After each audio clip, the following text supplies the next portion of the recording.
Hello everyone, and welcome back to NovaLogos Audio English. In our last chapter, we reflected on the gentle and profound yes of the Virgin Mary. Today, we step into the New Testament to meet a man whose journey defines the very heart of the early church, a man of great passion, deep failure, and ultimate restoration. We meet Simon Peter. Imagine a rugged fisherman by the Sea of Galilee, a man used to the physical toil of nets and waves. He was impulsive, often speaking before he thought, and yet he was the first to recognize who Jesus truly was.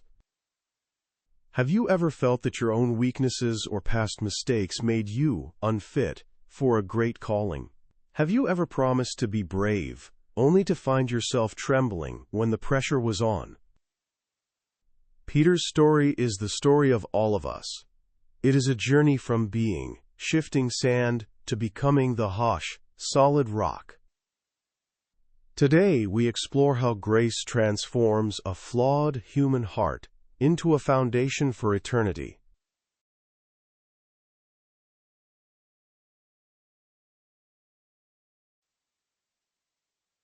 Section 1. The Confession and the Name.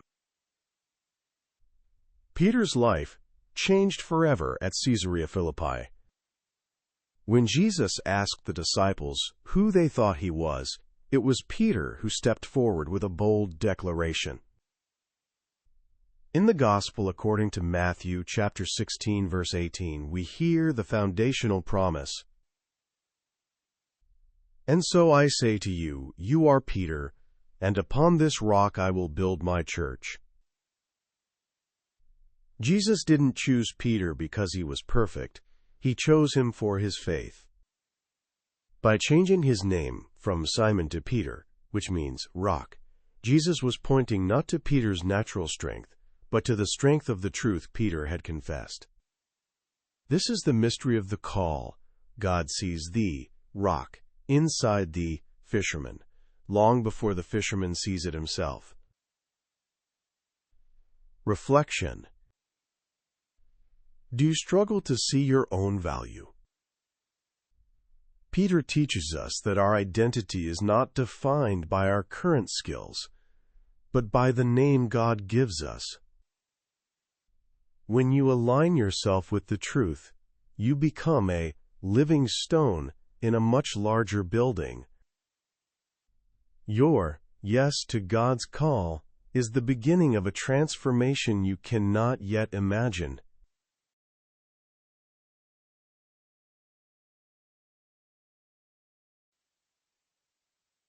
Section 2. The Shadow, the Crow of the Rooster. Peter's shadow is perhaps one of the most famous in history, his denial of Jesus. Despite his boast that he would die for his master, fear overcame him in the courtyard of the high priest. From the Gospel according to Luke, chapter 22, verse 61, we see the moment of his deepest darkness. "And the Lord turned and looked at Peter, and he went out and began to weep bitterly." The shadow of Peter is the shadow of our own pride and frailty. He relied on his own willpower rather than on divine grace, and he fell. But notice the detail. Jesus didn't look at him with condemnation, but with a gaze that called him back. This shadow is vital because it teaches us that failure is not the end of a vocation. It is often the beginning of a deeper humility. Mirroring our lives. We have all denied our values in moments of fear or social pressure. The shadow of the rooster's crow reminds us that we are all fragile. But like Peter, our tears can lead to a bitter repentance that prepares the ground for a much sweeter restoration. Don't let your failures convince you that you are disqualified from God's love.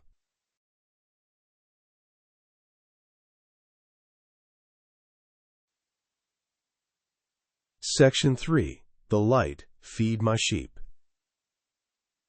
The light of Peter's story shines brightest on the shore of the Sea of Galilee after the resurrection. Jesus didn't fire Peter for his failure. He invited him to breakfast. In the Gospel according to John, chapter 21, verse 17, the restoration is completed. Jesus said to him, "Feed my sheep."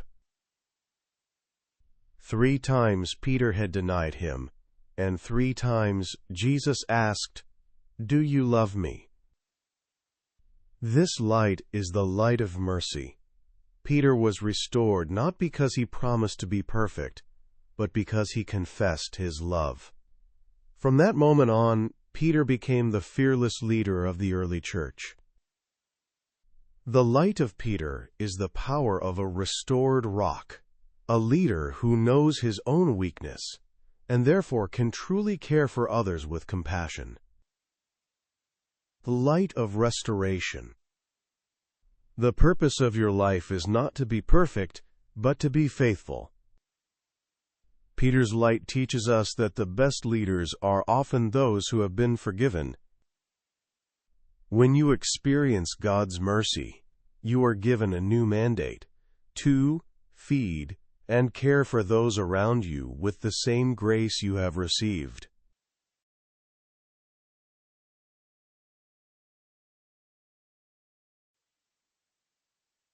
Section 4.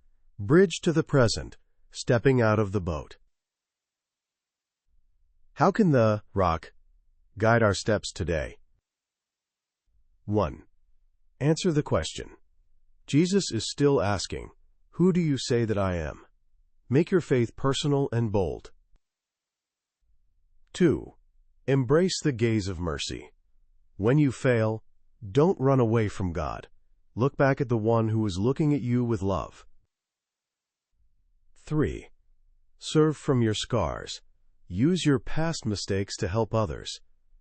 A restored rock is the best support for someone else who is feeling like shifting sand.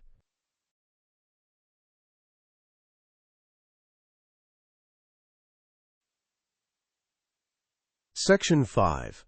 Language Clinic. Expressing commitment and restoration. 1. Upon this rock I will build. This is a metaphor for foundational strength. Upon foundation, we will build goal. Spiritual use. It emphasizes that lasting things are built on solid principles, not on temporary emotions. 2. Weep bitterly. This describes intense, sincere regret. Example. After realizing his mistake, he wept bitterly in his room. Spiritual use.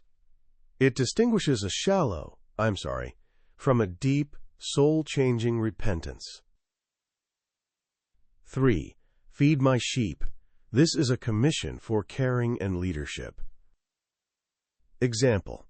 As a teacher, your job is to feed the sheep entrusted to your care.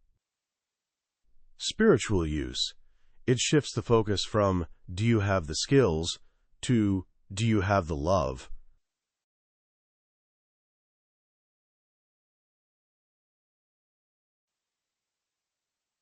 Consolidation and review. Key phrases for your journey. 1. You are Peter, and upon this rock I will build my church. A concise English explanation. This phrase signifies divine empowerment. It means that God uses human cooperation and faith to create lasting, spiritual structures. 2. I do not know the man. This tragic phrase provides an English explanation for denial under pressure. It represents the moment when fear causes someone to act against their deepest loyalty. 3. Do you love me? The ultimate question of restoration. It offers an English explanation for how God deals with our failures, not by demanding an apology, but by asking for our heart.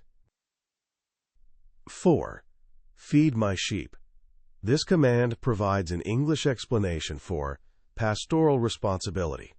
It teaches that the fruit of being forgiven is the desire to serve and nourish others. 5. Step out of the boat. This idiom offers an English explanation for taking a risk of faith. It refers to Peter walking on water, encouraging us to leave our comfort zones. 6. Lord, you know everything. You know that I love you. Provides an English explanation for humble honesty.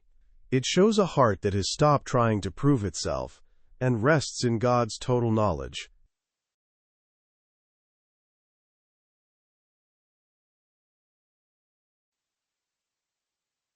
Closing. Thank you for joining us for Chapter 18. Peter reminds us that God doesn't call the perfect. He calls the willing and makes them rocks. Your flaws are not the end of your story. They are the places where grace can do its greatest work. In Chapter 19, we will follow the Apostle to the Gentiles, Paul. We will see how a fierce persecutor became a fierce proclaimer of the gospel, and what it means to run the race until the very end. If the restoration of Peter has encouraged you, please like this video and subscribe to NovaLogos Audio English. Your support helps us share these stories of grace with the world. Hit the notification bell so you don't miss the journey of Paul. Until we meet again, remember that you are built on a rock. Goodbye.